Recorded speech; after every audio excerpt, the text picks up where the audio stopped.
So just so you guys know, I currently pay for an AMC A-List membership, which gives you a certain number of movies you can see for free every week. Fun fact, there are no AMC theaters in the state of Mississippi. Another fun fact, I currently live in Mississippi.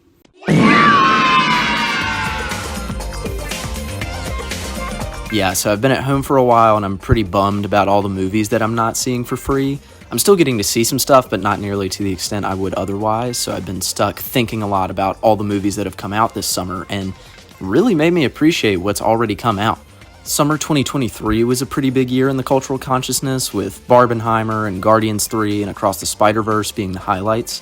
But honestly, 2025 really hasn't stopped playing the hits either. I've had a super fun summer with these movies, and I just wanted to take a minute to talk about them. Let's get into it. So chronologically, I think the title of first big summer 2025 blockbuster goes to Thunderbolts, a movie that, despite being awesome and having incredible word of mouth, was somehow considered a flop because of Marvel budgeting problems. Man, how fun was this one? I was super skeptical before it came out because the characters it puts together are all so weird and disconnected, but that's basically why it works. This group has so much charm together because of how not the Avengers they are. Florence Pugh as Yelena is probably now my favorite female performance in the MCU, and having her be the lens for the post-COVID anxiety and existential dread that everyone kind of got hit with is a really meaningful take on that character. This is combined with a really focused tone to the story, one that's been hard to spot in some other post-Endgame Marvel projects. Thunderbolts is so focused on community and self-worth and really stands out as one of the more heartfelt superhero movies in recent memory. Now, it's definitely not the biggest standout superhero movie of this summer, and I'll get to those, but Thunderbolts was a pretty strong start, all things considered. Plus, John Walker is like the best likable douchebag ever. Huge fan of that guy. After that was Friendship, the comedy that your weird friend really liked. Tragically, I didn't get to see this one in theaters, but man, I wish I had. Friendship is made very specifically for one audience, and that is people who already know who Tim Robinson is and love him. If you like Tim Robinson, you are in for a treat because the movie is basically an extended I Think You Should Leave skit with Paul Rudd also there. If you don't know who Tim Robinson is, then prepare yourself, I guess. I had a lot of fun with it, and I'm really glad to see Tim in the bigger Hollywood sphere. I hope he keeps going. And shout out to comedies. Let's get some more of those going. Up next is Ballerina, the Ana de Armas spinoff of John Wick. I know my friends are sick of me talking about it, but for the people on YouTube who don't know, I got to go to the UK premiere of this movie. It was so freaking cool. The whole cast was like 30 feet away from my chair, and I got to walk on the carpet, and whatever, this is besides the point. Ballerina was a ton of fun. I'm a hardcore John Wick fan, and I really appreciate what this does for the franchise. It keeps a lot of the things that people know and love about it, but still gives room for the world to keep getting bigger, which is a necessary thing since Keanu is now in his 60s, and that one other thing.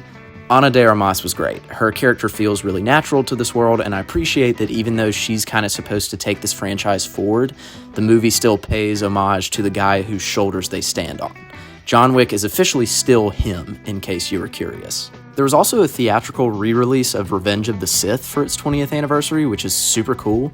I'm not a big Star Wars guy, but at one point in my life I was, and it was awesome to get to see this in theaters with an audience. Watching everyone in the building lock in during the Mustafar fight was super fun. And I'm glad it seems like theatrical re-releases are picking up some steam because I love people being able to experience movies in ways that they never really got to when they came out. I keep missing out on Interstellar IMAX re-releases, but one day, I swear I will get there. And after that was the How to Train Your Dragon remake. Oh man. I'll spare the lecture and just leave a link to that video. Go watch it for a more thorough explanation of why I hate it so much.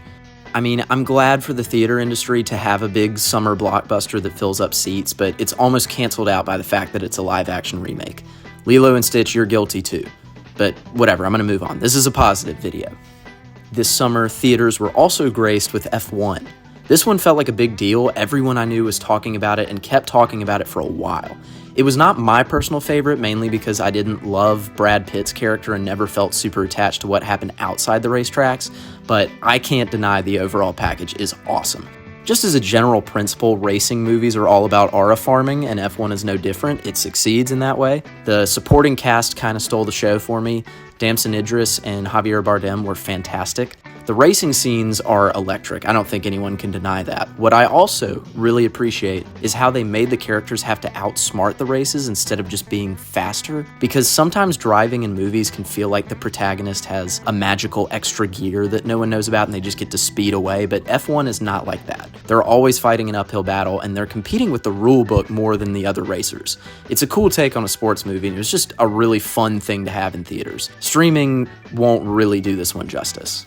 There were lots of action movies this summer, but a sleeper hit that did not get as much credit as I would have liked is Life of Chuck. I was sold from the moment I heard Tom Hiddleston was the leading man in a drama, and got sold even harder when some reviews said it was like a current generation version of It's a Wonderful Life. Now, don't let me mislead you, it is a weird movie. The main narrative is told backwards, like they literally start with Act 3 and work their way back. It's based on a Stephen King story, so there's some weird supernatural stuff that you don't really expect. And for a movie that's all about Tom Hiddleston being this guy, Chuck, he's not in it very much, but despite all of those things, this movie got to me, man. It is a celebration of living and paints a picture of how all the people and places of one person's life come together. The movie's core message is that you contain multitudes and does such a good job of showing it. Plus, there's this one sequence in the middle, the dance number that they led with in all the advertising, and it is one of my favorite sequences of anything I've seen this year. The only thing that really even comes close is the time-traveling sequence in the middle of Sinners.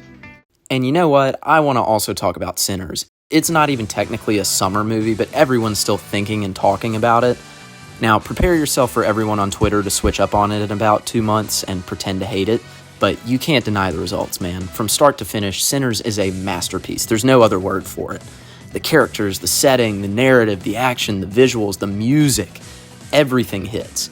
Ryan Coogler and Michael B. Jordan are a dangerous combination. I think we all know that by now. It's honestly a miracle that this movie has achieved the success it has. It really does feel like a rallying cry for original ideas in Hollywood.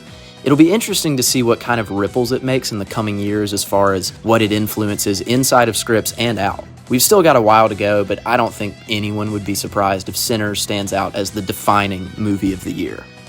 Next up, while this was not a theatrical release, I don't think you can talk about the summer of 2025 without mentioning K-pop Demon Hunters. Dude, talk about the surprise left hook of the year. A movie that went from seemingly not having like any marketing or real traction to becoming one of the most successful Netflix original movies ever.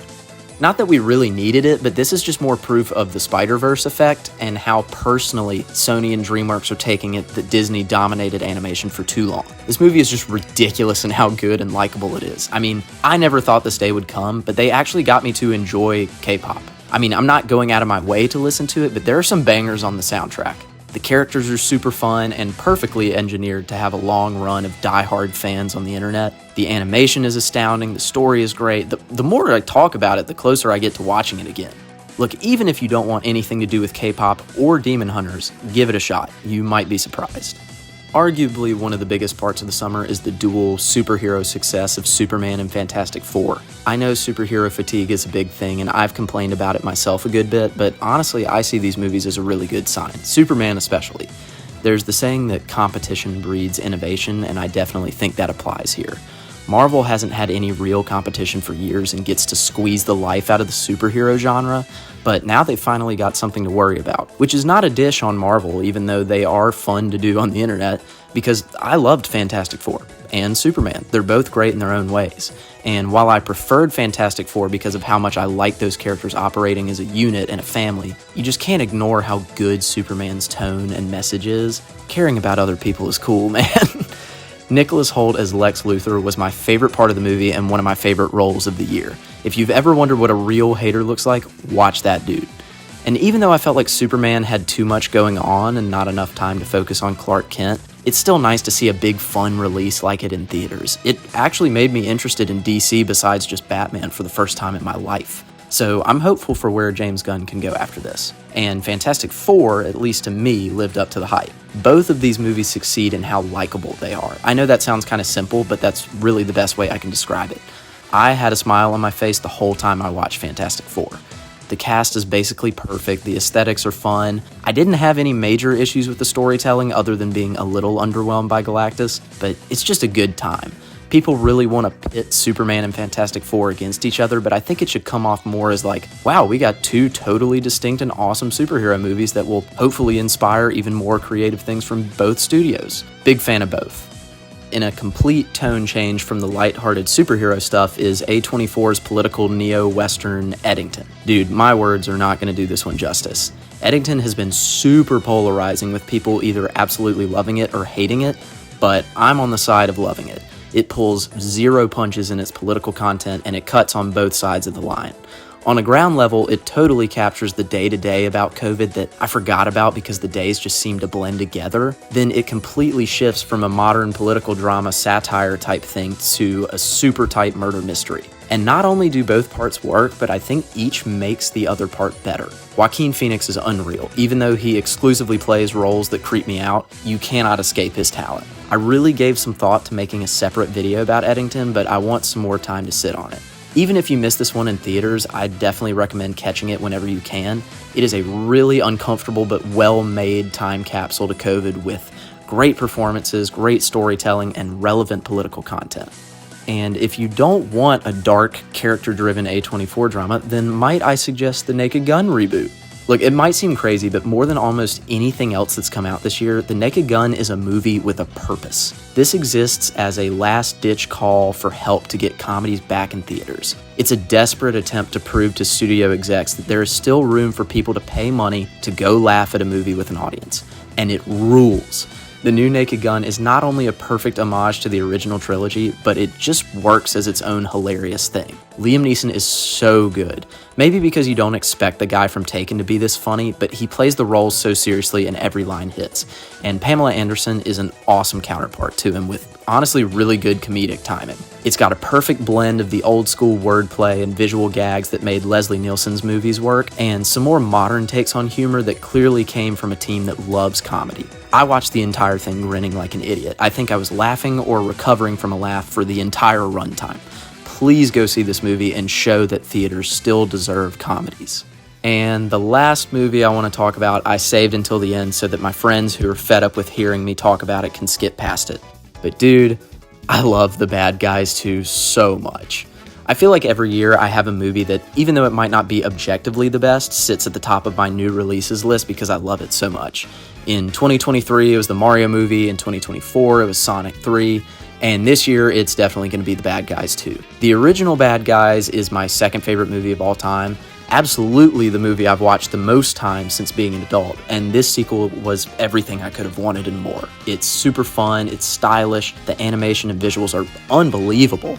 The soundtrack hits, the characters are great, and it has a third act that you have to see with your own eyes, honestly.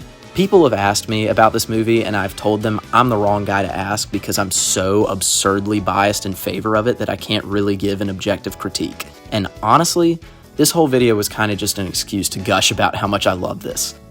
So yeah, I didn't get to catch everything that came out this summer. I missed Mission Impossible, 28 Years Later, The Materialists, but 2025 has had some genuine bangers come out this summer, and we've got some more cool stuff on the horizon, like Weapons, which seems crazy cool and is getting great reviews, Caught Stealing, a really stylish action thriller with Austin Butler, The Roses, which looks like the rom-com that I've been waiting on for years. Lots of cool things coming.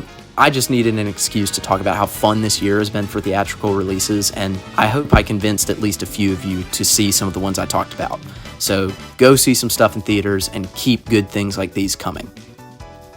And go see The Bad Guys 2, please. I need them to greenlight 20 more sequels or I'll lose my mind. Please.